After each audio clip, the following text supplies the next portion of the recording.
Hello and welcome back to my RC channel. I'm AndyRC and today I'm going to be checking out the Caddx Orca 4K action camera. This one was sent to me as an early release, but it will give you some indication of what to expect if you were to buy one.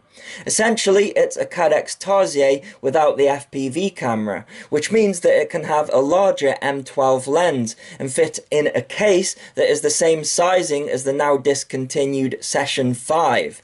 There have been a few tweaks. For example, the EIS or electronic image stabilization is now working, which it wasn't with the Caddx Tarsier, and it looks like the lens has a built-in ND filter. It even functions exactly the same as the Tarsier, so to turn the camera on, it's a long press of the big button.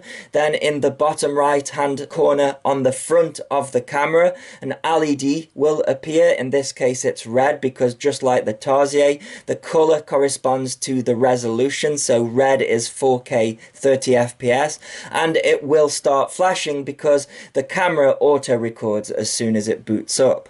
So to stop and restart the recording, it's a short press of the back button, then short presses of the front button will cycle through some of the different resolutions. So green is 1080p 120 FPS, blue is 1080p 60 FPS, and yellow is 720p 120 FPS, which is fine because it means that you don't have to load up the app to change the resolutions, but my favorite resolution is 1440p, so I'll need to activate the Wi-Fi and use the app to do that. So you need to make sure that the camera isn't recording. Then you have to long press the back button until you see a yellow LED appear at the front of the camera. Then you need the Caddx FPV app, which is the same app used for the Tarsier, and go into your Wi-Fi settings on your mobile device to select the camera, and the password is 12345678. From here, everything is the same as the Tarsier, so the resolutions are the same, and the only difference is that the EIS is working. But it's worth mentioning that it's not on par with Hypersmooth in my opinion. I also found that if you use EIS on the 4K setting, then the video sometimes skips or freezes. I think that the processor is being overloaded trying to process 4K and EIS at the same time. But I'm okay with that because adding EIS takes away some field of view, and just like the Tarsier, its sensor is a 4x3 sensor, so even though they have improved the field of view overall from the original Tarsier, if you're using any of the 16:9 resolutions such as 4K or 1080p, then the top and the bottom of the image gets cropped off. So you really don't want to lose any more field of view by adding EIS to those 16:9 resolutions, so I'm only going to demo EIS in the air using the 1440p option, which if you are a regular subscriber to the channel, you will know that 1440p is my favorite resolution with the Tarsier because despite it being a 4:3 aspect ratio, you get the largest field of view in 1440p. And then in post-production, you can dynamically stretch the image to 16:9, just like another popular action camera company does in the camera itself. And if you want to know how to do that, I did make a video showing the process, but I was forced to take it down and was given a copyright strike by YouTube. But if you look up a channel called RC Shim, then he made the exact same video about a year later, and for some reason his video has been allowed to stay up, so go and check that out. I don't recommend using LDC, which stands for lens distortion correction, because you lose field of view using that setting, and it basically straightens out the curvature that you get from having a wide field of view lens, and it's something that can be done in post-production. But if you don't have those post-production tools, then it does have the option to use it. Another interesting thing I noticed is that the camera's bitrate was set to middle out of the box. I would usually recommend the high option. However, I think they've done this because the high setting drops frames if you're using the electronic image stabilization on some of the lower resolutions as well. So it's best to stick to middle if you want to use EIS, but you can use high if you aren't bothered about electronic image stabilization. The only other thing that I noticed is that inversion mode was turned on, so that must have been something they had to do to fit whatever is inside this session sized camera. Just like the Tarsier, the camera needs a super high quality micro SD card, and the card has to be formatted within the app itself, otherwise it won't record anything or even recognize that there is an SD card in place. The micro SD card slot is at the back of the camera along with the USB charging port and is protected by a rubber cap, although the camera isn't waterproof. When the camera is charging, you will get a solid red light on the front of the camera at the left hand side. The manual says that the LED should flash while it's charging, but as I said, this is an early version and Caddx have advised that this is a printing mistake and the LED should be solid, and once it's fully charged then the LED will go out. Now at this point, some of you are probably thinking, why not just get the Tarsier? It's actually cheaper and it also has a high quality FPV camera that comes with it.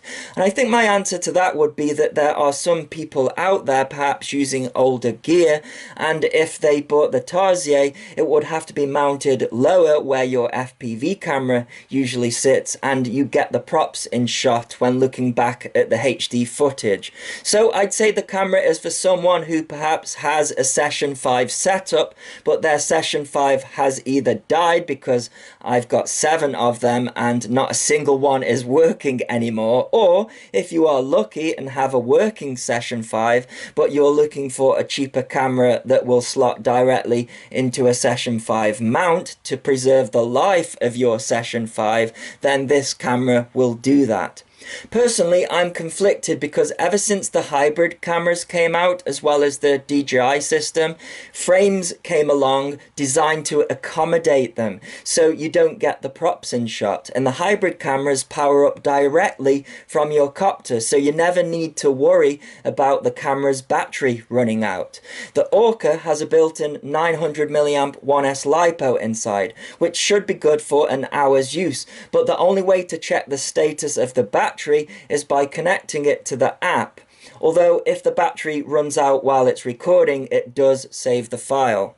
Then there's the issue of Jello. The Session 5 was a master at dealing with vibrations, but when I put the Runcam 5 or the Orca in the same Session 5 mount and the sun came out, even with the built-in ND filter, I was getting a little bit of Jello with both cameras, whereas the Tarsier can be mounted directly into carbon, just like AndyRC did with their CinePro 4K, and it produced no Jello whatsoever. And if an ND filter was needed for sunny conditions, it can be added. So my personal stance on these Session 5 replacement cameras is that I'd upgrade my frame and use a hybrid camera to get a better result, or splash out on a Hero 7 to get good hyper smooth stabilization. If you don't have that option, then you can get the Orca, which has image stabilization and dual microphones, so I think the audio is better than the Runcam 5. But on the flip side, the Runcam 5 is a similar price. It also fits into a Session 5 mount. It's got dynamic stretching hidden into its software when you enable the LDC setting, and while it doesn't seem like the Session 5 has a built-in ND filter, or if it does, it's not as strong as the Orcas, this can be seen as a good thing because you can always add an ND filter to a camera, but you can't take it away if it's built into the lens. And I think the Orca gives a fairly dark image on a dull day compared to the Runcam 5, and I live in the UK, so it's pretty much always a dull day. So I'll add a card to my Runcam 5 review if you are torn between the two, and you can decide for yourself which is right for you, because my personal choice would be to use the Tarsier or a Hero 7. The Orca weighs 59 grams and the Runcam 5 weighs 56 grams, so they are about the same in terms of weight. You're given a USB cable for charging and a manual which tells you everything you need to know apart from the flashing light when it's charging. I'll run through all of the different resolutions and add EIS to each of them so you can see how much field of view gets lost. Then I'll do some flying with the Orca with my KISS Alien. Unfortunately, this time of year, it's incredibly dull in England.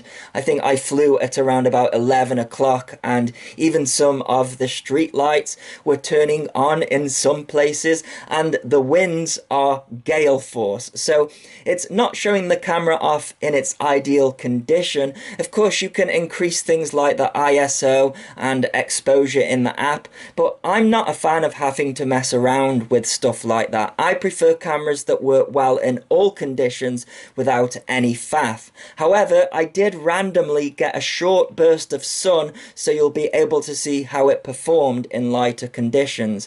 But my overall conclusion of the Orca is that I think the image is a little bit too dark for the country that I live in, but it does deal with dynamic range a little bit better than the Runcam 5. So set YouTube's resolution to 4K if your device can handle it, and let's take a look at some footage.